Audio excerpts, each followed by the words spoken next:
हरे कृष्णा। जैसा कि आज की हमारी इस वीडियो का टाइटल है, भगवान किस चीज से प्रसन्न होते हैं। पिछली वीडियो में प्रहलाद महाराज जी अपने सहपाठियों को उपदेश दे रहे थे।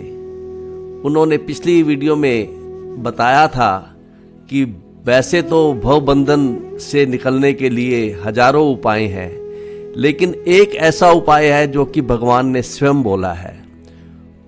और वो उपाय क्या है? वो कहते हैं कि ये उपाय ये है कि ऐसे भागवत धर्म का आचरण किया जाए जिससे भगवान के प्रति हमारा प्रेम तेजी से विकसित हो। फिर उन्होंने पिछली वीडियो में अपने सहपाठियों को ये बताया था, वो उपाय बताए थे जिनसे हमारा प्रेम भगवान के प्रति तेजी से विकसित होगा। फिर उन्होंने यह बताया था कि जैसे ही वो इन उपायों को कोई भी मनुष्य अपनाएगा तो वह उन उपायों से प्रेमा भक्ति भगवान की पालेगा। और प्रेमा भक्ति में उसकी क्या स्थिति होती है, ये वर्णन पिछली वीडियो में किया गया था। और प्रहलाद महाराज जी कहते हैं कि प्रेमा भक्ति भगवान की पाकर उसका जन्म मरण का चक्कर रुक जाता है। अतएव तुम सब मिलकर परमात्मा का ध्यान और पूजन करो। आज की वीडियो जिसका टाइटल है भगवान किस चीज से प्रसन्न होते हैं, इस वीडियो में यह बताया जाएगा कि प्रहलाद महाराज जी अपने सहपाठियों को बताएंगे कि भगवान की उपासना करने में कोई बहुत ज्यादा परिश्रम की आवश्यकता नहीं है, उल्टा भोग अर्जन करने में ज्यादा परिश्रम है। और भोग की वस्तुएं सभी क्षणभंगुर है, यह तो देह के साथ चली ही जाएंगी, तो इनके लिए इतना परिश्रम करने की जरूरत नहीं है। फिर ये बताएंगे कि मूर्ख भौतिकतावादी लोग भोगों के लिए ही बार बार कर्म करते रहते हैं, वो आत्मा के लिए कुछ नहीं करते। जबकि वो मूर्ख भौतिकतावादी लोग देह के लिए सारे भोग जुटाते हैं, इंद्रिय तृप्ति की वस्तुएं जुटाते हैं और आत्मा को भूलकर। फिर प्रहलाद महाराज जी ये बताएंगे अपने सहपाठियों को कि ये देह के लिए तो सारे कर्म करता है मनुष्य, लेकिन देह स्वयं दूसरों का भोजन है। और ये देह क्षणभंगुर है, ये छूट जाएगा, इससे निश्चित है ये छूटेगा। जब देह ही छूट जाएगा तो देह के जो अन्य संबंधीगण हैं, संतान पत्नियां, ये छूट जाएंगी, इसमें क्या आश्चर्य है। फिर यह बताएंगे कि मान लिया जाए कि संसार के भोगों में सुख है, तो भी मनुष्य को भोगने का अवसर कहां मिलता है। प्रहलाद महाराज जी इस वीडियो में आगे बताएंगे कि मनुष्य एक शरीर जो उसको मिला है, उसी शरीर से कर्म करके दूसरा शरीर प्राप्त करता है और ऐसे ही जन्म मरण के चक्कर में फंसा रहता है। और वो बताएंगे कि धन, अर्थ, काम, मोक्ष सब कुछ भगवान के अधीन है। तो बताएंगे कि जब सब कुछ भगवान के अधीन है तो अपने सहपाठियों को बताएंगे कि उनका भजन करो, क्योंकि भगवान ही सभी जीवों के प्रिय हैं, सभी के शुभ चिंतक हैं, सभी के मित्र हैं। वे अपने मित्रों को यह भी बताएंगे कि मुकुंद के चरणों को भजने से कल्याण होगा, और अपना एग्जाम्पल देंगे कि जैसा मेरा हुआ है। फिर वो यह बताएंगे जो कि इस वीडियो का टाइटल है कि भगवान किस चीज से प्रसन्न होते हैं, और बाकी चीजें मात्र दिखावा है। फिर वो यह भी बताएंगे कि चाहे कोई दैत्य हो, असुर हो, स्त्री हो, मनुष्य हो, कोई भी भगवान को प्राप्त कर सकता है।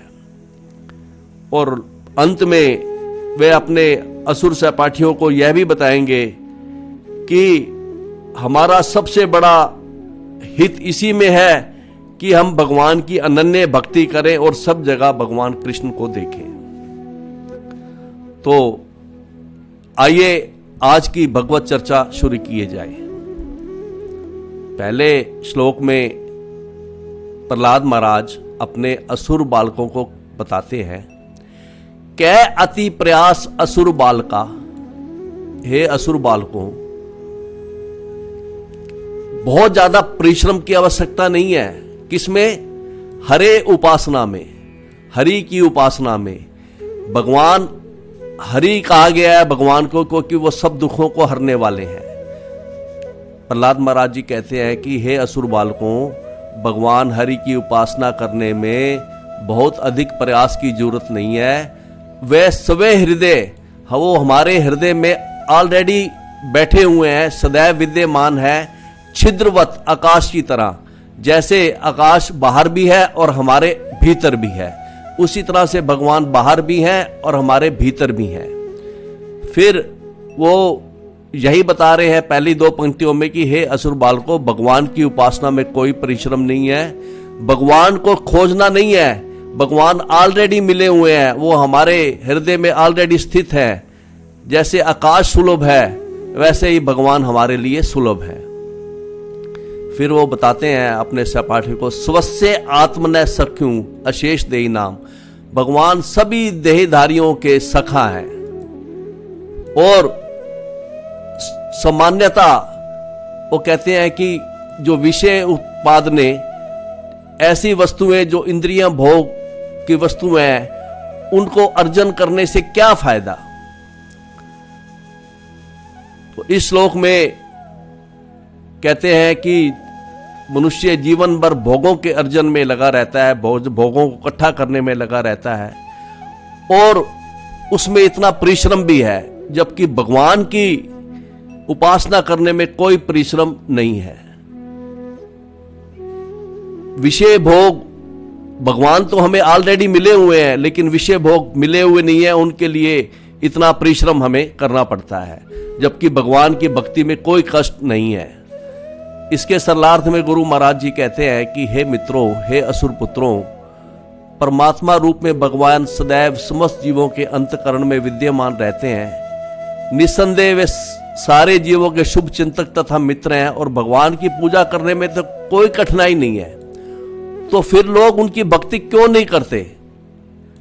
वे इंद्रिय तृप्ति के लिए, कृत्रिम भोग अर्जन करने के लिए, भोग की वस्तुएं जुटाने में ही व्यर्थ ही क्यों लिप्त रहते हैं। और अगले श्लोक में बताया गया है कि ये तो जो भोग की वस्तुएं इकट्ठी करने में मनुष्य लगा रहता है, इतना परिश्रम करता है, ये सब क्षण भंगुर है, ये सब चला है, चलायमान है, ये रहने वाले नहीं है।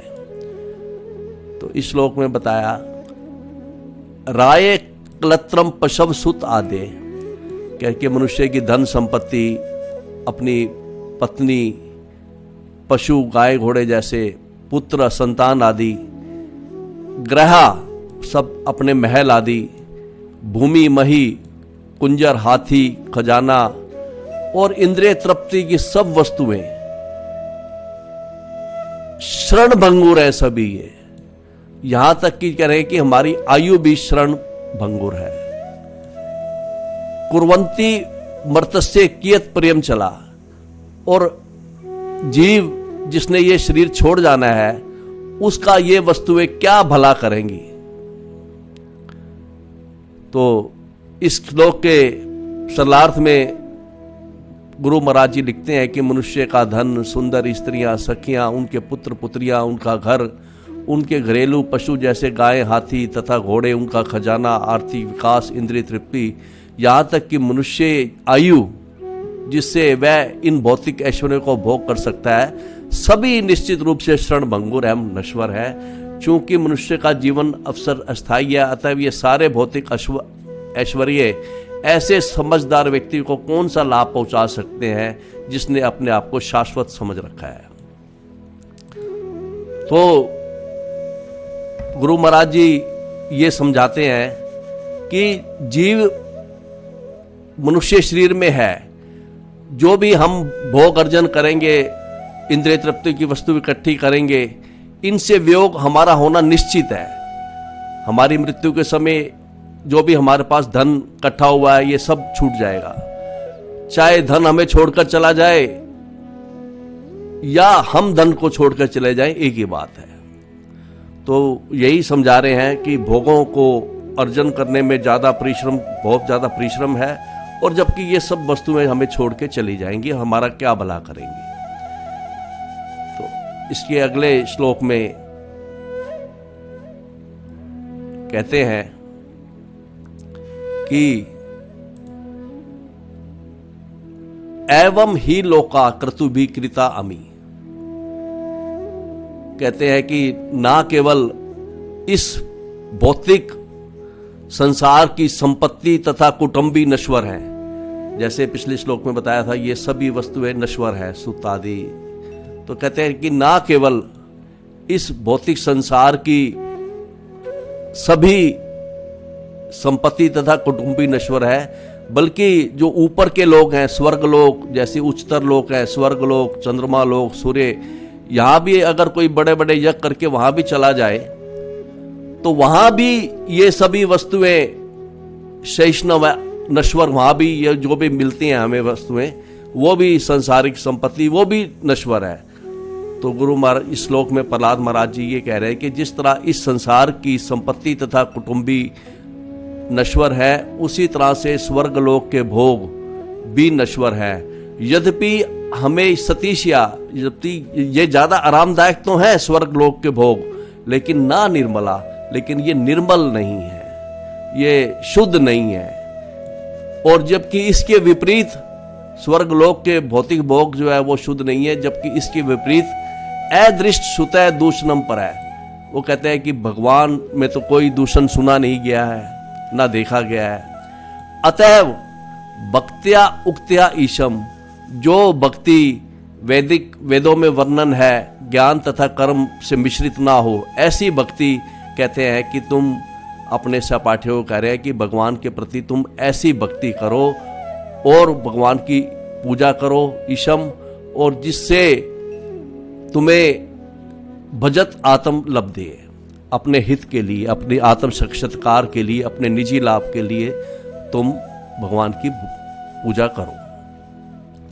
तो इसके सरलार्थ में गुरु महाराज जी लिखते हैं कि वैदिक साहित्य से पता चलता है कि बड़े बड़े यज्ञ संपन्न करके मनुष्य स्वर्ग आदि लोक तक ऊपर उठ सकता है, किंतु स्वर्ग लोक का जीवन पृथ्वी के जीवन की अपेक्षा, कह रहे कि हालांकि स्वर्ग लोक का जीवन पृथ्वी के जीवन की अपेक्षा सैकड़ों हजारों गुना अधिक सुखकर है, फिर भी स्वर्ग लोक के जो अधिक ना तो शुद्ध है, ना निर्मल है, और ना भौतिक जगत के दोष से रहित है। वो भी स्वर्ग लोक भी नश्वर है जैसे पृथ्वी लोक नश्वर है। अतः यह जीवन के लक्ष्य नहीं है, किंतु यह ना तो कभी देखा गया ना ही सुना गया कि भगवान में उन्माद होता है। इसके विपरीत भगवान में तो कोई त्रुटि है नहीं। फलस्वरूप तुम्हें अपने निजी लाभ तथा आत्म साक्षात्कार के लिए शास्त्रोक्त विधि से अत्यंत भक्ति के साथ भगवान की पूजा करनी चाहिए। अगले श्लोक में कहते हैं प्रहलाद महाराज, वो बता रहे हैं कि जो मूर्ख भौतिकतावादी मनुष्य है, वो है तो मूर्ख लेकिन अपने आप को विद्वान मानता है, विद्वत मानी अपने आप को विद्वान मानता है, अस्कृत है, बारंबार वो अपने आप को विद्वान मानता है और बारंबार केवल भोगों के लिए, यत अर्थे ही कर्माणि, सिर्फ भोगों के लिए ही कर्म करता है, आत्मा के लिए कुछ नहीं करता। क्रोति अतः विप्रय से अमोघम, और इसलिए उसको अपनी इच्छाओं के विपरीत फल मिलता है, और वो बार बार भौतिक कर्मों द्वारा बार बार वही कर्म करके और फ्रस्ट्रेट और निराश हो जाता है। तो इसके सरलार्थ में गुरु महाराज जी लिखते हैं कि भौतिकतावादी मनुष्य अपने आप को अत्यंत बुद्धिमान समझकर निरंतर आर्थिक विकास के लिए कर्म करता रहता है, जैसा कि वेदों में बताया गया है कि वह या तो इस जीवन में या अगले जीवन में भौतिक कर्मों द्वारा बार बार निराश होता रहता है। निस्संदेह उसे अपनी इच्छाओं से सर्वथा विपरीत फल मिलते हैं। अब वो कहते हैं कि मूर्ख जो भौतिकतावादी मनुष्य हैं वो क्या करते हैं, वो हर व्यक्ति अपने सुख के लिए कर्म करता है। कोई नहीं चाहता कि मुझे सुख मिले, सब चाहते हैं कि मुझे सुख मिले और दुख से मेरा मोक्ष हो।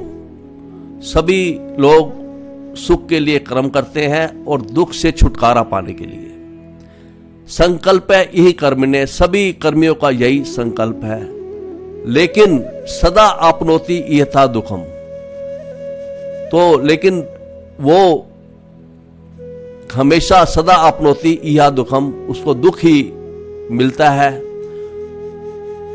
जैसा देखा गया है कि जब भोग नहीं थे तब मनुष्य इतना दुखी नहीं होता, जब भोग आने के बाद वो ज्यादा दुखी होता है। अनीहा सुख है आवृत है, जब भोगों के लिए इच्छा नहीं थी तब बंदा सुखी रहता है। अनीहा जैसे कि एक बालक है, उसका ध्यान सिर्फ खेलने में रहता है, उसका ध्यान भोग अर्जन करने में नहीं रहता। वो हमेशा उसकी कोई इच्छा नहीं है कुछ भोग अर्जन करने के लिए, तो वह सुखी रहता है।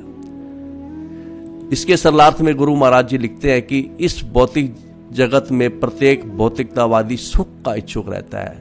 वह अपने दुख कम करना चाहता है और उसी के अनुसार वह कर्म करता है, किंतु वास्तव में कोई तभी तक सुखी रहता है जब वह सुख के लिए प्रयत्नशील नहीं होता। जैसे ही वो सुख के लिए कार्य आरंभ करता है त्यों ही उसकी दुख की अवस्था प्रारंभ हो जाती है। फिर प्रहलाद महाराज जी कहते हैं कि ऐसे मूर्ख भौतिकतावादी जो मनुष्य हैं वो कामान काम्यते काम्ये यत अर्थम ई पुरुष है। वो शरीर के लिए ही सारे कर्म करते हैं, कामान इच्छाओं के लिए, इंद्रिय तृप्तों को इच्छा करता है और वो सारे शरीर के लिए ही सारे भोग जुटाता है और आत्मा के लिए कुछ नहीं करता। जबकि स वह देहु तो पारक्य, जबकि यह जो देह है पारक्य है। पारक्य अर्थात दूसरों का भोजन है, अन्यों का भोजन है, और शरण भंगुर है। वह ऐसी देह के लिए परिश्रम कर रहा है जिसके लिए इतना काम कर रहा है, आत्मा को भूलकर। वह देह स्वयं ही दूसरे का भोजन है और वह देह शरण भंगुर है। और नश्वर शरीर याति उपेति च, नश्वर शरीर आत्मा को गले लगाता है फिर उसे छोड़कर चल देता है। तो गुरु ये प्रहलाद महाराज जी यही कह रहे हैं कि इस देह के लिए इतना परिश्रम करने की आवश्यकता नहीं है जो कि स्वयं दूसरे का भोजन है। इसके सरलार्थ में गुरु महाराज जी ने लिखा है कि जीवात्मा अपने शरीर के लिए सुख चाहता है, इस उद्देश्य से वह अनेक योजनाएं बनाता है, किंतु वास्तविकता तो यह है कि यह शरीर दूसरे की संपत्ति होता है। निसंदेह नश्वर शरीर जीवात्मा को गले लगाता है और फिर उसे छोड़कर चल देता है। अगले श्लोक में कहता है, प्रहलाद महाराज जी कहते हैं, किम उ वहवित अपत्य दार अगार धन आदे। कहते हैं कि जब देह ही छूट जाएगा,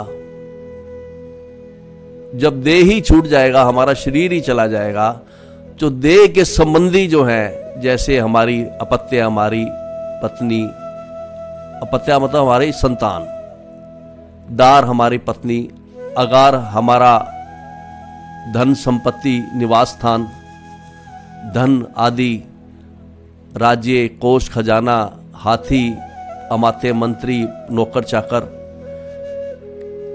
प्रहलाद महाराज जी कहते हैं कि जब देह ही छोड़ जाएगा तो देह के संबंधी जैसे संतान, पत्नियां, घर, धन, राज्य खजाना, हाथी, नौकर चाकर, मंत्री, ये भी सब छूट जाएंगे। इसमें क्या आश्चर्य है। तो इस श्लोक के सरलार्थ में गुरु महाराज जी लिखते हैं कि जो कि शरीर को अंततः मल या मिट्टी में बदल जाना है और अतएव इस शरीर से संबंधित सात समान यथा पत्नियां, घर, धन, बच्चे, संबंधी, नौकर चाकर, मित्र, राज्य खजाने, पशु तथा मंत्रियों से क्या प्रयोजन है। ये भी छूट जाएंगे। ये भी सभी नश्वर है। इनके विषय में और अधिक क्या कहा जा सकता है। तो अगले श्लोक में बताया कि जब ये सारी नश्वर वस्तुएं हैं, पिछले श्लोक में तुच्छ वस्तु हैं, नगण्य वस्तु हैं, किम एते आत्मनय तुच्छ है स देहे नश्वरे। यह जो नगण्य वस्तुएं जिसका पिछले श्लोक में बताया गया है, धन आदि से, इन नगण्य वस्तुओं से, तुच्छ वस्तुओं से क्या लाभ। यह तो शरीर स देहे नश्वरे, यह तो शरीर के साथ ही नष्ट हो जाएंगी। देह तो क्षण भंगुर है। अनर्थे अर्थ संकाशे, लेकिन मनुष्य को अज्ञानवशी इन चीजों को वो मूल्यवान समझ लेता है, धन आदि चीजों को। और ऐसा प्रतीत होता है कि मानो ये बहुत आवश्यक चीजें हैं, लेकिन ये आवश्यक नहीं है। कहते हैं कि नित्य आनंद रस उद्दे, आत्मा ऐसी चीजें आत्मा का क्या भला करेंगी कि आत्मा नित्य आनंद से भरी हुई है, नित्य आनंद से भरा हुआ समुद्र है हमारा आत्मा। जैसे गुरु महाराज जी बताते हैं, जैसे अग्नि का अंश को भी अग्नि कहा जाएगा, उसी तरह से हम भी भगवान के अंश हैं।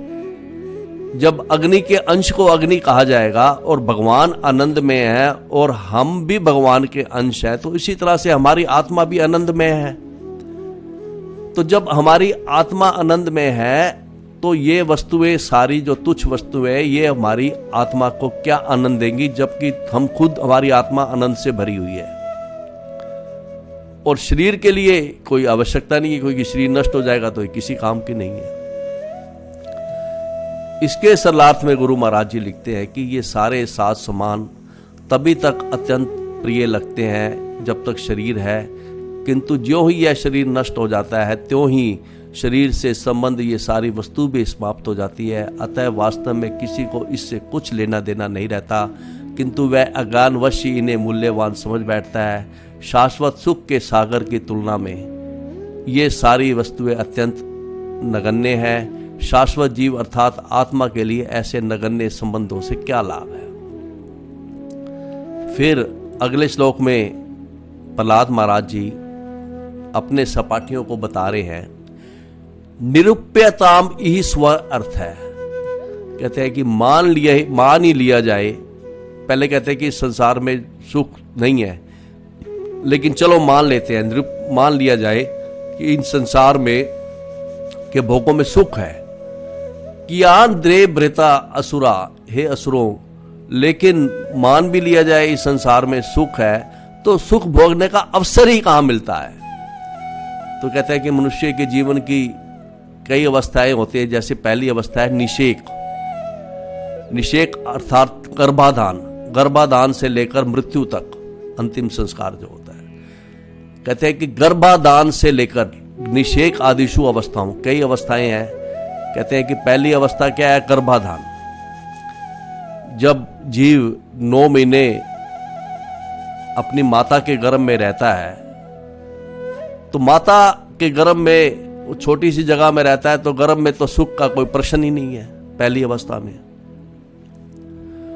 दूसरी अवस्था आती है जब छोटा बच्चा है,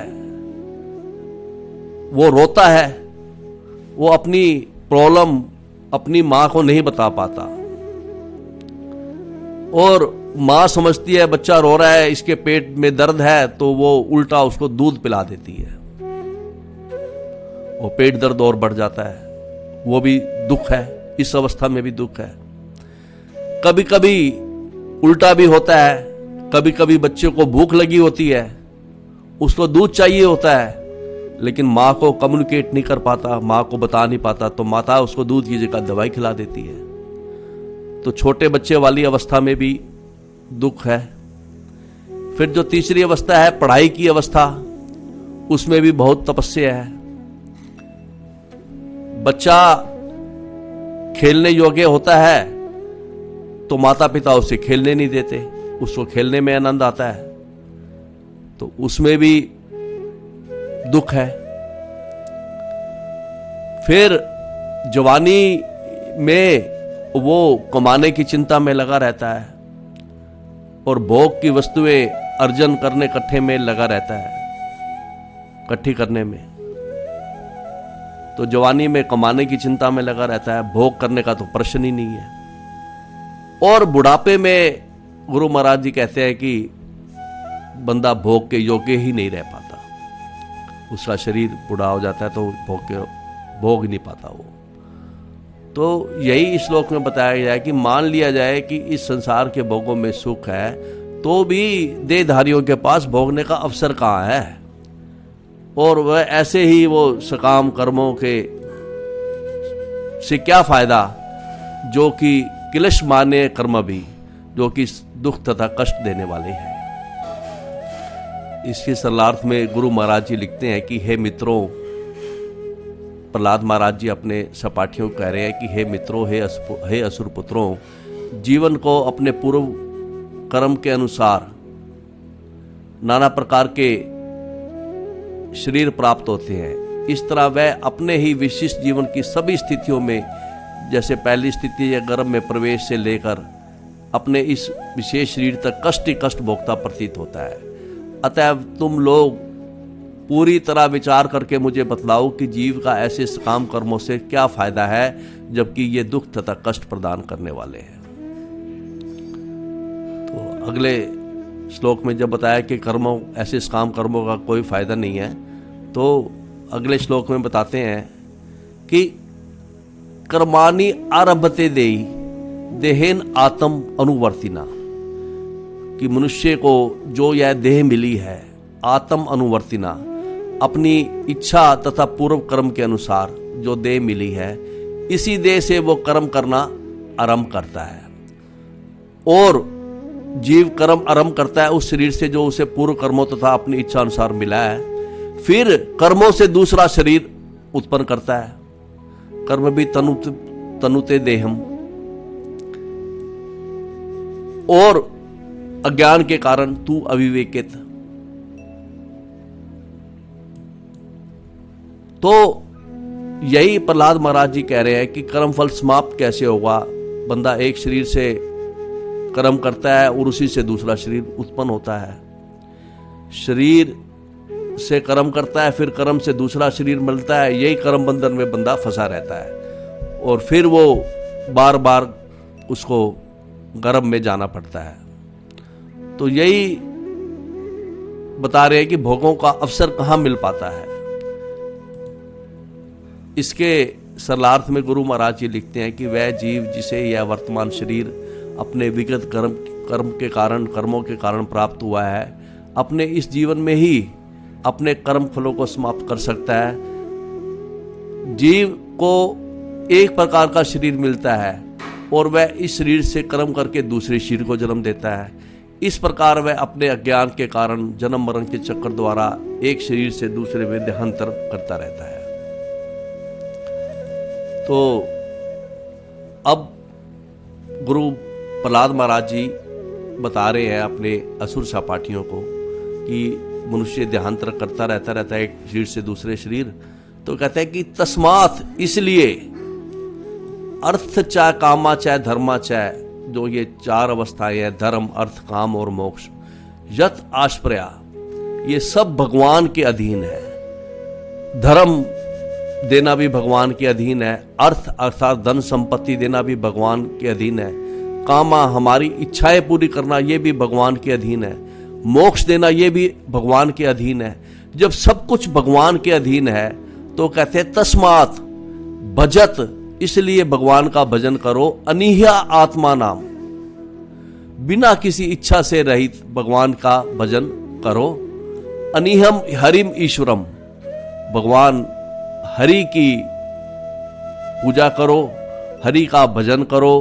कर्म बंधन को छुड़ाने वाले, दिव्य स्थिति में रहने वाले भगवान हरि का भजन करो।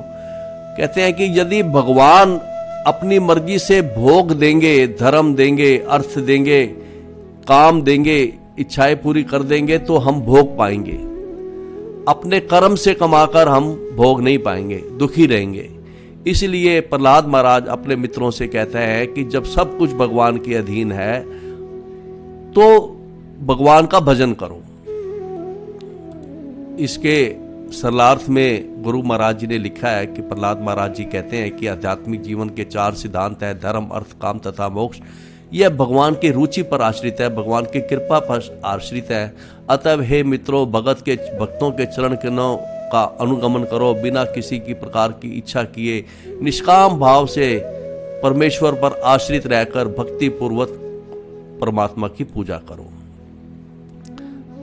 जब सब कुछ भगवान पर ही आश्रित है तो भगवान की पूजा करो। इसको और समझाया गया है। गुरु महाराज जी कहते हैं कि कितने बुद्धिमानी के शब्द बोल रहे हैं प्रहलाद महाराज। हर व्यक्ति को यह जान लेना चाहिए कि जीवन की प्रत्येक अवस्था में हम भगवान पर आश्रित हैं। अतः हम जिस धर्म को स्वीकार करते हैं वह भागवत धर्म होना चाहिए, जिसकी संस्तुति प्रहलाद महाराज जी करते हैं, जिन्होंने कहा है शरणम कीर्तनम विष्णु।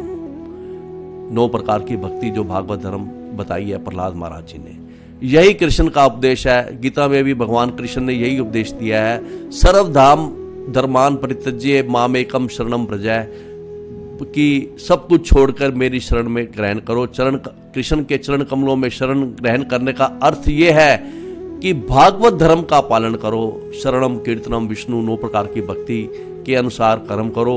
जहाँ तक आर्थिक विकास का संबंध है, हमें अपने वृत्तिपूर्वक कर्तव्य करने चाहिए, जो हमारी ड्यूटीज है वो हमें पूरी करनी चाहिए, लेकिन उनके फलों के लिए भगवान के चरण कमलों पर पूर्ण रूप से आश्रित रहना चाहिए। गीता में भगवान ने लिखा है कर्मण्यवाधिका रस्ते माँ फलेषु कदाचन, तुम्हें अपने वृत्तिपूर्वक कर्तव्य करने का अधिकार तो है, तुम्हें अपनी ड्यूटी करने का अधिकार तो है, किंतु कर्म के फलों का अधिकार तुम्हें नहीं है। मनुष्य को अपने पद के अनुसार अपने कर्तव्य करने चाहिए, किंतु फल के लिए कृष्ण पर पूरी तरह आश्रित रहना चाहिए। अंतिम फल तो भगवान की इच्छा पर ही निर्भर करता है। अतः भक्ति में भगत भगवान पर पूर्णतः आश्रित रहता है और दंभहीन होकर अपने वृत्तिपूर्वक अपनी ड्यूटी वाले कार्य संपन्न करता है। अतः प्रहलाद महाराज ने अपने मित्रों को सलाह दी कि वे पूरी तरह से कृष्ण पर निर्भर रहें और भक्ति पूर्वक उनकी पूजा करें। जब सब कुछ उनके अधीन है तो उनकी पूजा करो। अगले श्लोक में प्रहलाद महाराज जी अपने असुर सहपाठियों को क्या कहते हैं, उनकी पूजा क्यों करो।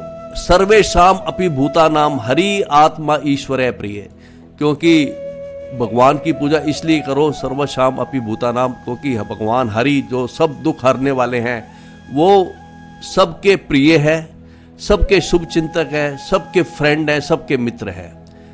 भूते महादि सब कृते कृता नाम जीव संगीत है। और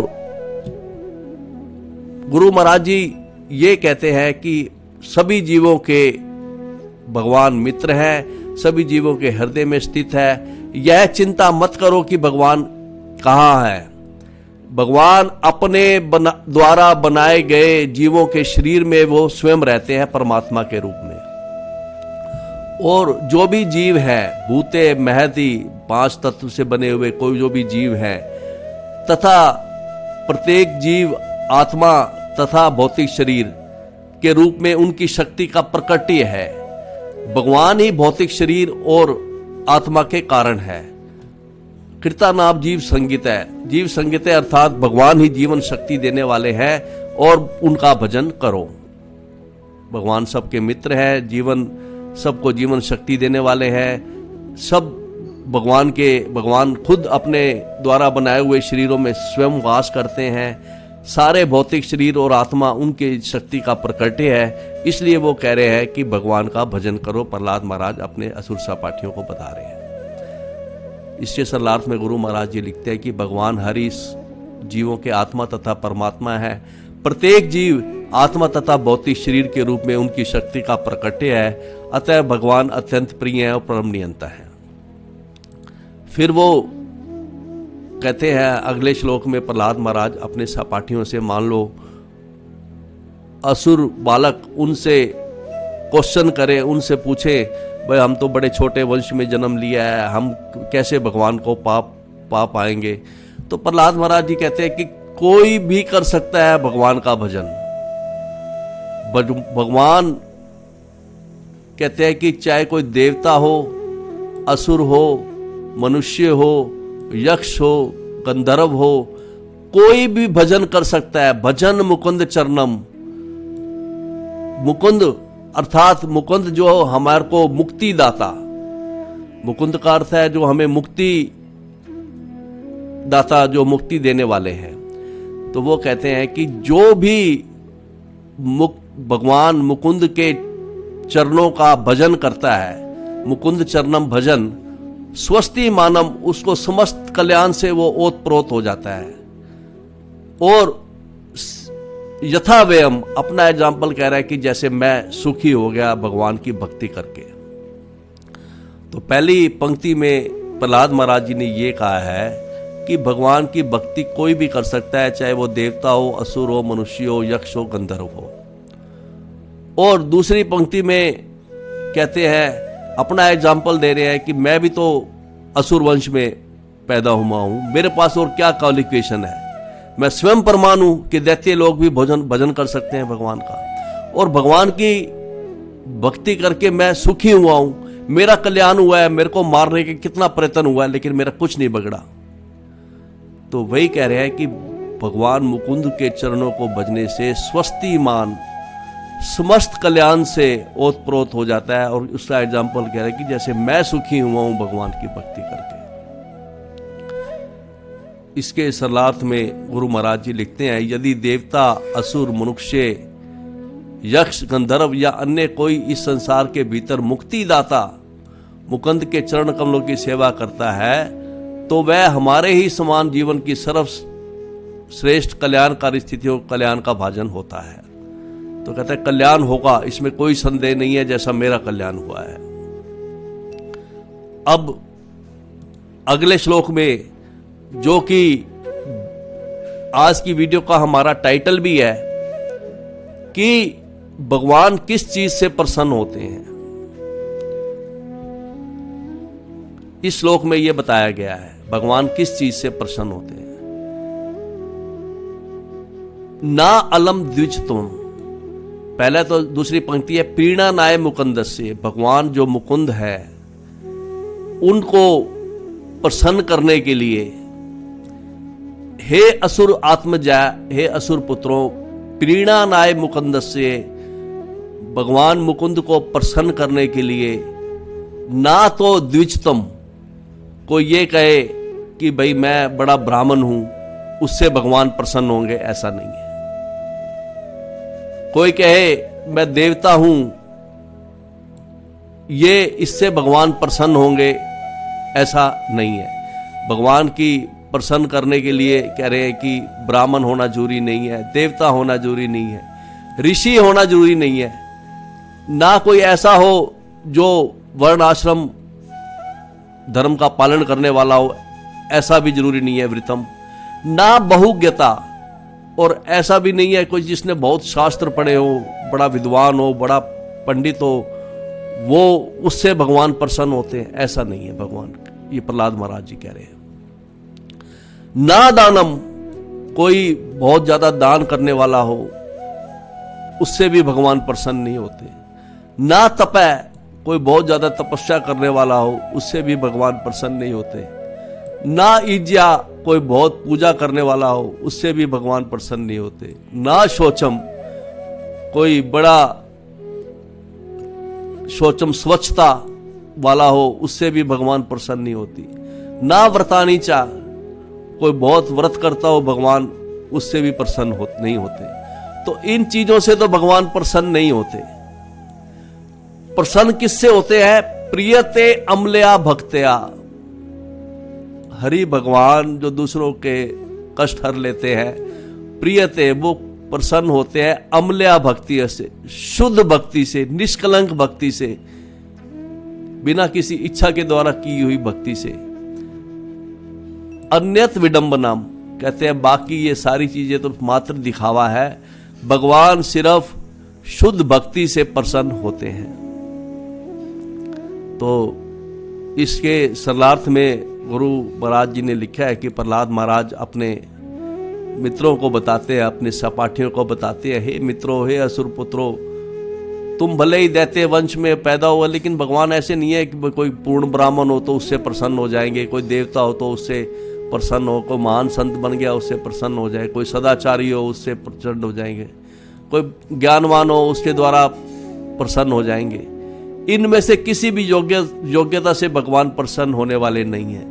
ना ही भगवान दान से, तपस्या से, यज्ञ से, शुद्धता से, व्रतों से कोई प्रसन्न कर सकता है। भगवान तो तभी प्रसन्न होते हैं जब मनुष्य उनकी अविचल अनन्य भक्ति करता है। अनन्य भक्ति कोई अन्य नहीं, किसी अनन्य भक्ति भगवान की एकनिष्ठ भक्ति करता है। एकनिष्ठ भक्ति के बिना कह रहे हैं कि सब कुछ दिखावा मात्र है। प्रहलाद महाराज जी ऐसा बता रहे हैं। फिर अगले श्लोक में कहते हैं प्रहलाद महाराज, ततः अतएव हरो भगवती भक्तिम कुरुत दानवा, इसलिए भगवान हरि की भक्ति करो दानवो, हे दानवो, हे धनु के पुत्रों, इसलिए भगवान हरि की भक्ति करो। आत्म उमेपेन सर्वत्र है। आत्म उपमेन का ये मतलब है कि सभी जीवों को अपने जैसा समझना, सभी जीवों को के सुख दुख को अपने सुख दुख के समान समझो। सर्वत्र सर्वभूते आत्मनि ईश्वरे, और सभी जीवों में भगवान को देखो, सभी जीवों में भगवान का दर्शन करो और सभी जीवों को अपने जैसा समझो, सभी जीवों के सुख दुख को अपने समान समझो। यही जो कि भगवान जो कि समस्त जीवों में परमात्मा, आत्मा तथा परमात्मा के रूप में स्थित है। तो ऐसे भगवान की भरी की भक्ति करो हे दानवों। गुरु प्रहलाद महाराज जी कहते हैं इस श्लोक में, हे मित्र, हे असुर पुत्रों, जिस प्रकार तुम सब अपने आप को देखते हो, अपनी देखभाल करते हो, उस तरह सब जीवों में परमात्मा के रूप में सर्वत्र विद्यमान रहने वाले भगवान को प्रसन्न करने के लिए उनकी भक्ति स्वीकार करो। अब अगले श्लोक में वो बता रहे हैं प्रहलाद महाराज, दैत्या यक्ष रक्षंसी स्त्रिया शूद्रा व्रजोक्ष है, खगा मृगा पाप जीवा संति ही अच्युताम गता।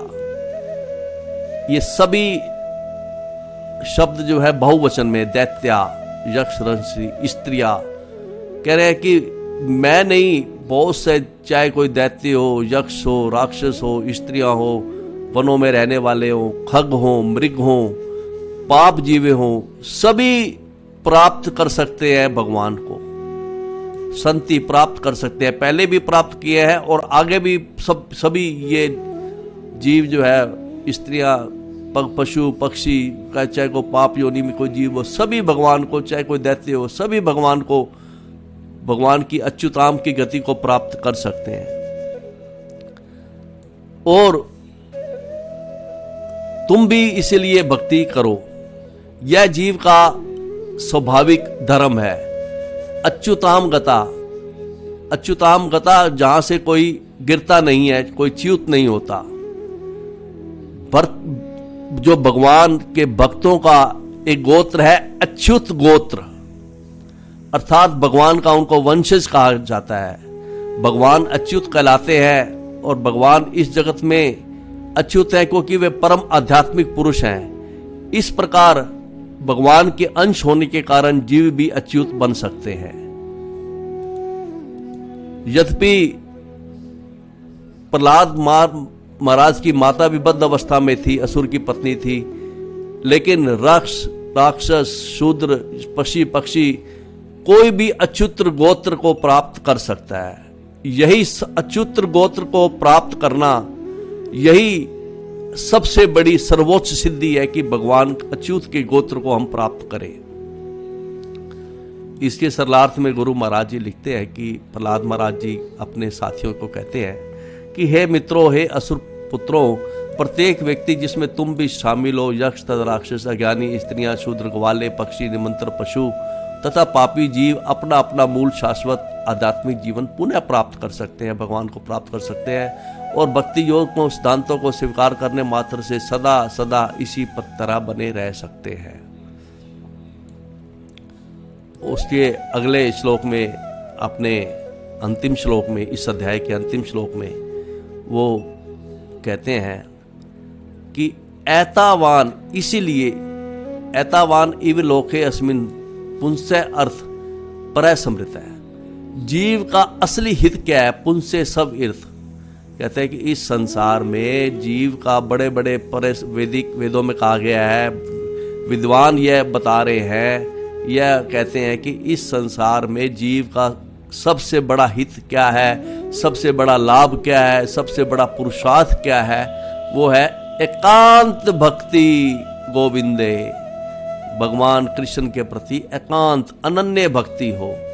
यत्र सर्वत्र तत् ईक्षणम, पहला तो ये है कि एकांत भक्ति हो गोविंद के प्रति, और दूसरा है यत्र सर्वत्र तत्ईक्षणम, हर जगह भगवान गोविंद या भगवान कृष्ण को देखना। तो यही इसके सरलार्थ में गुरु महाराज जी ने लिखा है कि इस भौतिक जगत में समस्त कार्यों के कारण गोविंद के चरण कमलों के प्रति सेवा करना और सर्वत्र उनका दर्शन करना ही एकमात्र जीवन लक्ष्य है, जैसा कि समस्त शास्त्रों ने बतलाया है। हे मनुष्य, जीवन का चरम लक्ष्य इतना ही है। तो ऐसा जब उपदेश दिया कि तुम हर जगह, तुम्हारा फायदा इसी में है कि भगवान प्रहलाद महाराज ने बताया अपने सहपाठियों को भगवान की भक्ति करो, एकांत भक्ति करो और सब जगह कृष्ण को देखो, और यही तुम्हारा सबसे बड़ा लाभ है। तो सभी दैत्य पुत्रों ने प्रहलाद महाराज का उपदेश ग्रहण कर लिया। उन्होंने प्रहलाद महाराज का उपदेश तो ग्रहण कर लिया, लेकिन जो उनके गुरु थे, अध्यापक गण थे, षंड तथा अमरक, वो जो पढ़ाते थे वो ग्रहण नहीं उन्होंने किया। जब ऐसा अगले अध्याय में ये बताया जाएगा कि कैसे वो षंड तथा अमरक जाके हिरण्यकशिपु को बताएंगे कि ये खुद तो विष्णु का भगत था ही था, इसने तो पूरा स्कूल ही विष्णु का भगत बना दिया है। तो हिरण्यकशिपु का क्रोध हजारों गुना बढ़ जाएगा। तो इसका हम वर्णन अगले अध्याय में करेंगे। तो आज हमारा ये 7वां अध्याय खत्म हुआ है। तो अगले अध्याय में कैसे वो उसके अध्यापक बताएंगे हिरण्यकशिपु को, ये इसका वर्णन आगे किया जाएगा। तब तक के लिए हरे कृष्णा।